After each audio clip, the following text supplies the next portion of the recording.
각국의 북한 노동자 현황이 담긴 유엔 대북제재 이행 보고서가 대거 공개됐습니다. 한때 북한 노동자가 3만 명 넘게 있었던 러시아는 이 수가 약 3분의 1로 줄었고 독일과 스페인, 말레이시아 등은 북한 국적자 복귀 등 처리 방침을 공개했습니다. 함지아 기자입니다. 건설 노동자나 벌목공 등으로 러시아에서 외화벌이를 했던 북한 해외 노동자 수는 2년 전만 해도 3만 명이 넘었습니다. 하지만 지난해 말 집계된 러시아 내 적법한 북한 노동자는 11,490명으로 약 3분의 1로 줄었습니다. 이 같은 수치는 러시아 정부가 지난달 유엔 대북제재위원회에 제출해 최근 공개된 이행보고서를 통해 확인됐습니다.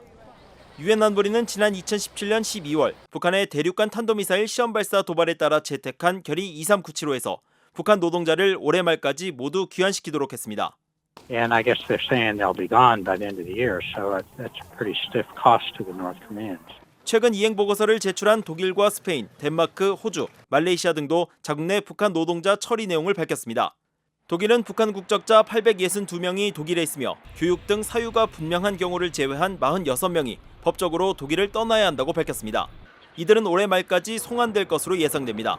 스페인 정부는 북한인 1명이 고용된 상태며 이 사람의 노동 허가는 오는 6월 21일 만료된다고 밝혔습니다.